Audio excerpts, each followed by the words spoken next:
வலைக்கும் வரஹ்மத்துல்லாஹி தஆலா வரகாத்துஹு. அல்ஹம்துலில்லாஹ். அன்புக்கும் இணையத்திற்கும் உரிய அல்லாஹுவின் நல்லடியார்களே, அருமை சோதரர்களே, அல்லாஹுடைய பெரும் கருணையினால் நாள்தோறும்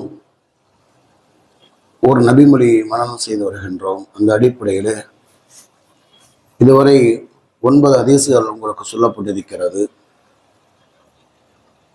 இன்றைய தினம் கூறப்படுகின்ற 10வது ஹதீஸ் என்னவென்றால், கால நபி ஸல்லல்லாஹு அலைஹி வஸல்லம் அத்துஆஉ சிலாஹுல் முஃமின்.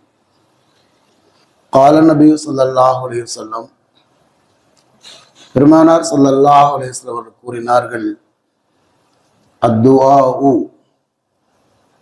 பிரார்த்தனை என்பது சிலாஹுல் முஃமின் இறை நம்பிக்கையாளரின் ஆயுதமாகும். 3 வார்த்தைகள் தான். அத்துஆஉ சிலாஹுல் முஃமின், பிரார்த்தனை என்பது இறை நம்பிக்கையாளரின் ஆயுதமாகும் என்பதாக ஹஜ்ரத் ரசூலுல்லாஹி ஸல்லல்லாஹு அலைஹி வஸல்லம் கூறினார்கள். அன்பிற்கினியவர்களே, துஆ என்பது அல்லாஹு தஆலா மனித சமுதாயத்துக்கு கொடுத்திருக்கின்ற மிகப்பெரிய வரப்பிரசாதமாக இருக்கின்றது. ஏனெனில் மனிதர்கள் தங்களுடைய தேவைகளையும் கோரிக்கைகளையும் அல்லாஹ்விடத்திலே கேட்டுப் பெறுவதற்கும், தங்களுடைய வாழ்க்கையில் ஏற்பட்டிருக்கின்ற கஷ்டங்களை நீக்கிக் கொள்வதற்காக அல்லாஹ்விடத்திலே மன்றாடுவதற்கு அல்லாஹ் கொடுத்த மிகப்பெரிய வரப்பிரசாதமாக, பேராயுதமாக இருக்கக்கூடியது துஆவாக இருக்கின்றது. இந்த துஆ என்பது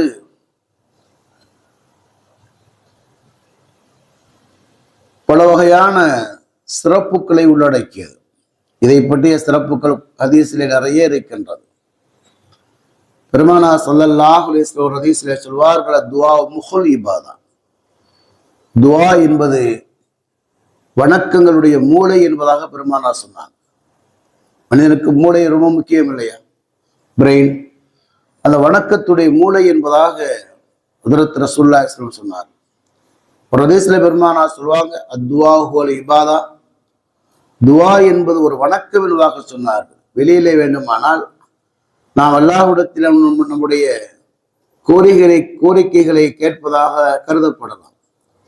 ஆனால் அதே நேரத்திலே துஆ என்பது ஒரு வணக்கம் என்பதாக பெருமானார் ஸல்லல்லாஹு அலைஹி வஸல்லம் சொன்னார்கள். துஆ என்பது ஹதீஸிலே பெருமானார் சொல்வாங்க, அத்துஆஉ யன்ஃபஉ மிம்மா நஸல வ மிம்மா லம் யன்ஸில். மனிதனுடைய வாழ்க்கையில எந்த சோதனை ஏற்பட்டிருக்கின்றதோ அதையும் நீக்கக்கூடிய ஆற்றல் படைத்தது, அதுக்கும் பயனளிக்கக்கூடியது அப்படின்னா நீக்கக்கூடிய ஆற்றல் படைத்தது. வ மிம்மா லம் யன்ஸில், இது இப்போது இறக்கப்படவில்லையோ, வருங்காலத்தில் அவனுடைய தலையெழுத்திலே அவனுடைய ஏதாவது கஷ்டங்கள் வரும் என்பதாக இருந்தால் அதையும் கூட நீக்கக்கூடிய ஆற்றல் இந்த துஆவுக்கு இருப்பதாக பெருமானார் சொல்லுவாங்க. நான் உங்களுக்கு சொல்லி இருக்கிறேன். பெருமானார் அவர்கள் சொன்னார்கள், ஒரு அடியான் அல்லாஹ்விடத்திலே கையேந்தி விட்டால் அந்த கையை அல்லாஹு தஆலா வெறுங்கையாக அனுப்புவதற்கு வெட்கப்படுகிறார். நேற்று ஹதீஸிலே சொல்லப்பட்டது. அதனுடைய தொடரிலே பெருமானார் ஹதீஸிலே சொல்லுவாங்க, ஒரு அடியான் அல்லாஹ்விடத்திலே மன்றாடி விட்டால் அவன் கேட்பது நன்மையாக இருந்தால் கொடுக்கலாம், அல்லது அவன் கேட்பது நன்மை இல்லை என்று சொன்னால் அவருடைய வாழ்க்கையில ஏற்பட இருக்கின்ற ஒரு முசீபத்தை இதை கூட அல்லாஹு தஆலா நீக்குகின்றான், அல்லது அதற்கான நன்மையை அல்லாஹ் கொடுத்து விடுகிறேன் என்று அது ஒரு வணக்கம். அதான் பெருமானார் சொல்லுவாங்க, அந்த துஆ எப்படிப்பட்டது என்று சொன்னால், அத்துஆ யன்ஃபஉ மிம்மா நஸல வ மிம்மா லம் யன்ஸில். எது மனிதனுடைய வாழ்க்கையில எந்த சோதனை ஏற்பட்டிருக்கிறதோ அதை நீக்குகின்ற ஆற்றலும் படைத்தது. அதே நேரத்திலே இப்போது இல்லை என்றாலும் கூட நாம் கேட்கின்ற நேரத்திலே நம்முடைய வாழ்க்கையிலே எது வரை இருக்குமோ அதையும் நீக்கக்கூடிய ஆற்றல் படைத்தது. அதனால்தான் பெருமானார் இப்படி சொல்லுவாங்க, கஷ்டமான காலத்தில் உடைய துஆக்கள் ஏற்றுக்கொள்ளப்பட வேண்டும் என்று சொன்னால் நீங்கள் செழிப்பாக இருக்கிற நேரத்தில் அல்லாஹ்விடத்தில் அதிகமாக கேட்டுக்கொள்வது என்பதாக பெருமானார் சொன்னார். இன்னைக்கு நமக்கு எந்த பிரச்சனையும் இல்லை, நம்ம அல்ஹம்துலில்லாஹ் நல்லா இருக்கும். என்றாலும் கூட அல்லாஹ்விடத்தில் கேட்டுக்கொண்டே இருக்க வேண்டும். கேட்டுக்கொண்டு இருந்தோம் என்று சொன்னால் நம்முடைய வாழ்க்கையிலே ஒரு கஷ்டம் வருகிறது, அந்த நேரத்திலே மன்றாடினது ஏற்றுக்கொள்ளப்படும். இல்லைன்னா எப்படி ஏற்றுக்கொள்ளப்படும்? ஒரு மனிதர் இருக்கின்றார், தன்னுடைய தேவைக்கு மட்டும் நம்மை தொடர்பு கொள்கிறார். அவர் நல்லா இருக்கையில ஒரு போன் கூட பார்த்து என்ன செய்வார், பேச மாட்டாரு. ஒரு நல்லா இருக்கலாம் கூட நல்லா விசாரிக்க மாட்டாரு. ஆனா அவருக்கு ஒரு கஷ்டம் நம்மகிட்ட வருகிறார் என்று சொன்னால் நாம் என்ன செய்கின்றோம்? என்ன காரியத்துக்காக வந்திருக்கிறார் என்பதாக கேட்போம் இல்லையா? அது கூட அல்லாஹ்வுடைய நியதியும் அப்படித்தான். நம்ம நல்லா இருக்கையில அல்லாஹை மறந்து விட்டு அல்லாஹ்விடத்தில் துவா செய்வதை மறந்து விட்டு நம்முடைய கஷ்டகாலத்தில் அழைக்கிற நேரத்தில் அல்லாஹ் தனக்கு பதில் அளிப்பது இல்லை. அதனால பெருமானார் சொல்லுவாங்க, நீங்க நன்றாக இருக்கிற நேரத்திலே நீங்கள் அல்லாஹ்விடத்திலே துவா செய்து கொண்டிருங்கள். அப்படி துவா செய்தால் உங்களுடைய கஷ்டகாலத்திலே அல்லாஹ் உங்களுக்கு உதவளிப்பார், அல்லாஹ் உங்களுடைய துவாவுக்கு பதிலளிப்பார், உங்களுக்கு உதவி அளிப்பார் என்பதாக பெருமானார் சொல்றாங்க. துவா என்பது பல வகையான பாக்கியங்களை படைத்தது, ஆற்றல் படைத்தது. அல்லாஹ் ஹதீஸிலே கிதாபில் எழுதுகிறார்கள், அப்துல்லாஹி அன்தாக்கி ரஹ்மத்துல்லாஹி என பெரியார் கூறுகிறார்கள், தவாவுல் கல்வி ஹம்சத் அஷ்யா, உள்ளத்தினுடைய நோயை நீக்கக்கூடிய ஆற்றல் 5 விஷயங்களுக்கு இருக்கிறது. உள்ளத்துக்கு மருந்து, தவானா மருந்து, தானா நோய், தவானா மருந்து. தவாவுல் கல்வி, உள்ளத்தினுடைய மருந்தாக 5 விஷயங்கள் இருக்கிறது. உள்ளத்துடைய மருந்துனா என்ன அர்த்தம்? உள்ளத்திலே இருக்கின்ற கவலைகள் கஷ்டங்களை நீக்குகின்ற ஆற்றல் என்ன செய்தோம்னா 5 விஷயங்கள் இருப்பதாக என்ன சொல்றாங்க, அவங்க சொல்றாங்க. முதலாவது சொல்றாங்க, மஜாலிசத்து சாலிஹீன், நல்லடியாருடைய சபையிலே அமர்தல். நல்லவங்களுடைய சபையில அமர்கிற நேரத்தில் என்ன செய்வாங்க, நம்முடைய கவலைகள் நீங்குகிறது, நமக்கு அறிவுரைகள் ஏற்படுகிறது, நமக்கு ஆறுதல் ஏற்படுகிறது. பார்க்கவும் இல்லையா? நல்லவங்கள்ட்ட உட்காந்து பேசுறோம், என்ன செய்யறோம், நம்முடைய உள்ளத்துக்கு மிகப்பெரிய ஆறுதல் ஏற்படுகிறது. சில நேரங்கள்ல நம்முடைய தொடர்பு கொண்டு பேசுகிற நேரத்துல ரொம்ப கஷ்டமா இருக்குங்க என்பா பேசுகிற இடத்துல அவங்க என்ன சொல்லுவாங்க, என்ன கஷ்டங்க இப்படி இவர்கள்லாம் ஏற்படும் அப்படின்னு சொல்லிட்டு என்ன செய்வாங்க, சில உரைகளை சில விஷயங்கள் அவங்க சொல்லுகிற நேரத்துல அப்பா என்ன செய்வாங்க, ஒரு மனசுக்கு ஒரு ஆறுதலாக இருக்கும். சில பேர் சொல்லுவாங்க இல்லையா, உங்கள்கிட்ட பேசினாவே ஒரு மனசுக்கு ஒரு ஆறுதலாக இருக்கு என்பதாக சொல்லுவதை எல்லாம் நான் பார்க்கிறோம். சிலருக்கு என்ன, சிலர்கள் நம்மிடத்திலே பேசுகிற நேரத்தில் ஆறுதல் அடைகிறார்கள். என்னங்க போன் பண்ணிருக்கீங்க, இல்லை மனசுக்கு ஒரு மாதிரியா இருந்து போன் பண்ணிடுவாங்க. சில பேர் எல்லாம் நமக்கும் அப்படித்தான் வைத்திருக்கிறார். அவங்கள்ட்ட பேசணும் அப்படின்னாவே என்ன செய்யுது, நம்முடைய டென்ஷன் குறைஞ்சு போயிடும். அப்பதான் என்ன சொல்லுவாங்க, மஜாலிசத்து சாலிஹீன், நல்லவருடைய தொடர்பு கொண்டு நான் பேசுகிற நேரத்திலே உள்ளத்துடைய நோய்கள் குணமாகிறது, உள்ளத்துடைய கவலைகள் நீங்கிறது. 2வதாக என்ன சொல்றாங்க அப்படின்னா, கிராஅத்துல் குர்ஆன், குர்ஆன் ஓதுவதன் மூலமாக உள்ளங்கள் அமைதி அடைகிறது, உள்ள மகிழ்ச்சி அல்லாஹ் கூறுகிறான், ஃபபிதாலிக ஃபலியஃப்ரஹு, குர்ஆன் ஓதுவதன் மூலமாக உங்களுடைய உள்ளங்கள் அமைதி அடை மகிழ்ச்சி அடை என்று அல்லாஹ் தஆலா கூறுகிறார்.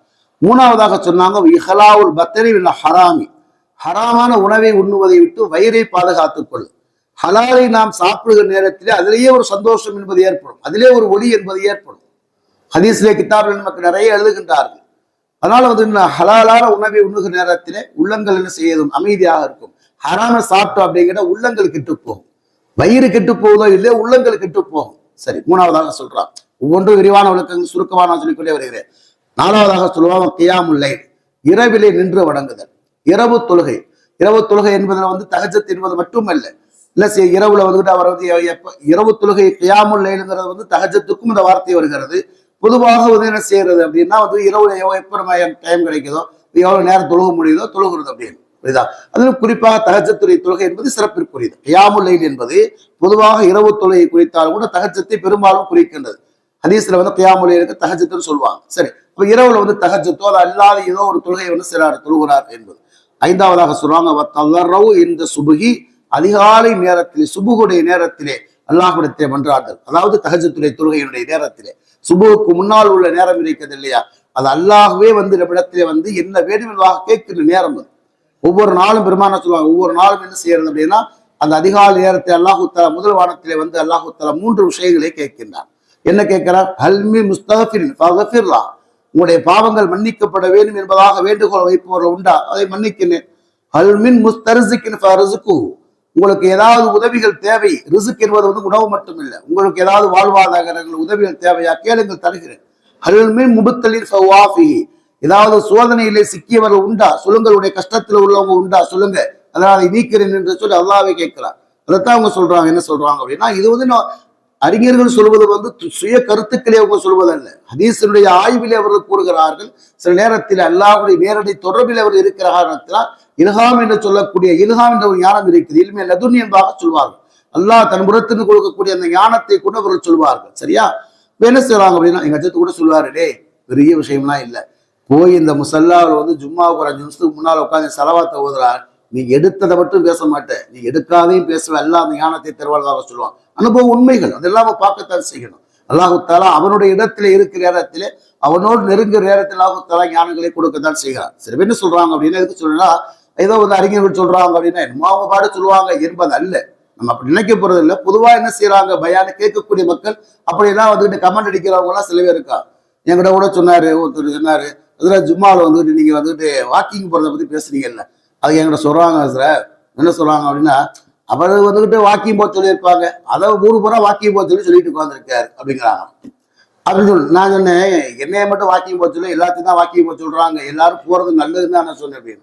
இல்ல வந்து போற இடத்துல தொழில் கூறுவோம், இவர் தான் பார்க்கவா செய்யறாரு, இவர் பாட்டு ஒருத்தர் பேசிட்டு உட்காந்துருக்காரு அப்படின்னா கமெண்ட் அடிக்கிறாங்க அப்படின்னு. நான் சொல்றத பயான தெளிவா கேட்டுக்க. என்ன சொல்ற அப்படின்னா, வாக்கிங் போறது நல்லது, வாக்கிங் போறத நான் தப்புன்னு சொல்லவில்லை, வாக்கிங் போறவங்க போக நல்ல விஷயம்தான், போகிற நேரத்தில் தொழுதுக்கோங்க என்பதாகத்தான் சொல்றேன். பயான் என்பதே 2 விஷயங்கள் தான். சில பேருக்கு புரியல. என்ன பயான்கிறது 2 விஷயம் தான். என்ன விஷயம்? ஒண்ணு நம்ம செய்யறோம், ஒரு நல்ல விஷயத்த நம்ம கேட்கிறோம், அதனுடைய வாழ்க்கையில் இருக்கு, அல்ஹம்துலில்லாஹ் எல்லாம் இதை கடைபிடிக்கிற வாக்கியத்தை கொடுக்குறோம், யாரெல்லாம் நிரந்தரமாக்கி துஆ செய்யறோம். எது நம்முடைய வாழ்க்கையில இல்லையோ ஆமாங்க செய்யணுங்க, சரி செய்ய, இதுதான் பயானுடைய நோக்கமே. கமெண்ட் அடிக்கிறது என்பது நோக்கம் இல்லை. கமெண்ட் அடிச்சா அதை பத்தி யார் கவலைப்பட போறோம்? சரியா? என்ன செய்வாங்க மக்கள், என்ன செய்யறது, போற போக்கில் எதையாவது பேசிட்டு போறது. எதுக்கு சொல்றா அப்படின்னா, என்ன செய்யறது அப்படின்னா, அறிஞர்கள் சொல்றாங்க அப்படின்னா, அறிஞர்கள் தன்னுடைய சொந்த கருத்துக்களை சொல்வதல்ல, குர்ஆனை ஹதீஸை ஆய்வு செய்து அதே மாதிரி அவங்களுக்கு அல்லாஹுடைய நினைவோடு அவர்கள் தொடர்பை இருந்து இருந்து அல்லாஹ் ஞானத்தை கொடுக்கணும். அல்லாஹுடைய வாக்குறுதி அது, வத்தகுல்லாஹ் யஅல்லிமுக்குமுல்லாஹ். என்ன செய்ய, அல்லாஹ் எந்த அளவுக்கு அவர் அஞ்சுகிறார்களோ, அல்லாஹுடைய தொடர்பில் இருக்கிறார்களோ, அல்லாஹு தஆலா ஞானத்தை கொடுக்கிறார். அந்த அடிப்படையில் சொல்றாங்க, அப்துல்லாஹ் அன்தாக்கி சொல்றாங்க, உள்ளங்களுடைய நோயாக அல்லாஹு தஆலா 5 விஷயத்தை வச்சிருக்காங்க. நல்லடியாருடைய தொடர்பு கொள்ளுங்கள், நல்லடியாரோடு தொடர்பு கொள் என்பதாக சொல்றாங்க. 2வது சொல்றாங்க, குர்ஆனை ஓதுங்கள், ஹராமை விட்டு வயிறை பாதுகாத்துக் கொள்ளுங்கள், இரவு தொழுகையை நீங்கள் தொழுங்கள். 5வதாக என்ன சொல்றாங்க அப்படின்னா, அதிகாலை நேரத்தில் கேளுங்கள் என்பதாக. அல்லாம இப்னு கய்யிம் ஒரு செய்தி சொல்றாங்க, அத்துஆஉ மின் அன்ஃபவில் அதுபியா, எல்லா வகையான நோய்களை நீக்குகின்ற ஆற்றலாக இந்த துஆ இருக்குது என்பதாக சொல்றாங்க. அன்ஃபோவின் அதுபியா அப்படின்னு கேட்டா எல்லா வகையான தாவுன்னா நோய், தவா அதுபியான பல நோய்கள், எல்லா வகையான நோய்கள் நீக்குகிற ஆற்றல் என்ன செய்யறது அந்த துஆவுக்கு இருக்குது என்பதாக இல்லாம இப்னு கய்யிம் அவர்கள் கூறிவிட்டு அதுக்கு சில விஷயங்களை அவங்க சொல்றாங்க, நேரம் இல்லை. 3வதாக சொல்றாங்க, சுஃபியான் இப்னு உய்னாங்கிற ஒரு அறிஞர் இருக்காங்க. அவங்க சொன்னாங்க, லா யம்னா அஹது அத்வா மா யாலமு ஃபீ நஃப்ஸிஹி மின் தக்ஸீரின். என்ன சொல்றாங்கன்னா, அதாவது நீ பலகீனமாக இருப்பதை கொண்டு அல்லாஹ்விடத்திலே துஆ செய்வது உன்னை தடுக்க வேண்டாம். உன்னுடைய குறைபாடு அல்லாஹ்விடத்தில் துஆ செய்வதற்கு தடுக்க வேணும். அப்படின்னா என்ன அர்த்தம் அப்படின்னா, நம்ம இதையெல்லாம் கேட்டா அல்லாஹ் தரவா போறான் அப்படிங்கிற மாதிரி நினைக்கக்கூடாது. இப்போ நம்ம கம்மியான சம்பளம் வாங்குறோம், கம்மியான சம்பளம் வாங்குறோம், நமக்கு ஒரு சொந்தமா ஒரு வீடு தேவை அப்படின்னா, நம்ம போய் நம்ம நிலையை வைத்துக் கொண்டு அல்லாஹ்விடத்திலே மன்றாடுவதை யோசிக்க கூடாது. யோசிக்கிறது அல்லாஹ் அல்லாஹ்ட போய் எப்படி சொந்த வீடை கேட்கறது? நம்ம வாங்குற சம்பளமே கம்மி, நம்ம அதுல இருந்து ஒரு மாசம் ஒரு 5000 ரூபாய் எடுத்து வைக்கிறது முடிய மாட்டேங்குது. இப்படி இருக்கையில் நம்ம போய் எந்த காலத்துல நம்ம வீடு கட்டுறது, அல்லாஹ்ட போய் கேட்கறது என்பதாக உன்னுடைய குறைபாடை நினைத்து நீ துஆ செய்வதை தடுத்துக் கொள்ளாதே. ஏன் என்று சொன்னால், அல்லாஹ் எப்படிப்பட்டவன் தெரியுமா? இப்லீஸ் கேட்டதே அல்லாஹ் கொடுத்தவன். சொல்லிவிட்டு அவங்க சொல்றாங்க, இப்லீஸ் கேட்டதே கொடுத்தான். இப்லீஸ் இந்த உலகத்தை விட்டு வருகிற நேரத்துல அல்லாஹ்ட்ட ஒண்ணு கேட்டான், அன்லிர்னி இலா யௌமி யுபஅஸூன், யா அல்லாஹ் இந்த உலகம் அழிகிற வரைக்கும் நான் உயிரோட இருக்கணும்னு கேட்டான்.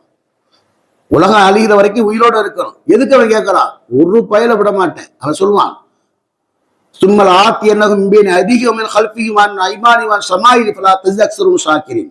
யா அல்லாஹ் ஒரு பயல விட மாட்டேன், அவர்களுக்கு முன்னால் பின்னால் வலது இடது எல்லா பக்கமும் போய் அவங்கள பூரா உன்னை நன்றி கெட்டவனாக ஆக்கணும், மனிதர்களை பூரா நன்றி கெட்டவனாக ஆக்கணும். அதுக்கு எனக்கு உயிர் பிச்சை கூடியதாக அவன் கேட்டான். அவனுக்கு அல்லாஹ் தஆலா கொடுத்தான்.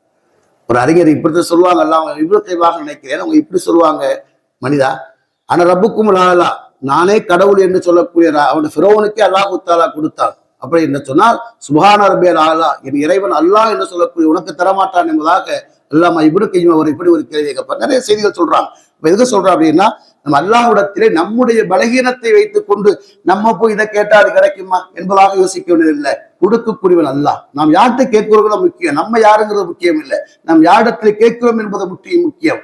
அதனுடைய துஆவுடைய ஒழுக்கங்கள் கூட 10-11 ஒழுக்கங்கள் சொல்கிறார்கள். வாய்ப்புகள் வருகிற நேரத்தில் இன்னொரு தடவை உங்களுக்கு நான் கூறுகிறேன். இதை கேட்டவதை கருவிக்கலாம். அல்ஹம்துலில்லாஹி ரப்பில் ஆலமீன். சுப்ஹானல்லாஹி வபிஹம்திஹி நஷ்ஹது அல்லா இலாஹா இல்லா அன்த நஸ்தக்ஃபிருக வ நத்துபு இலைக ஆமீன் சுப்ஹான ரப்பி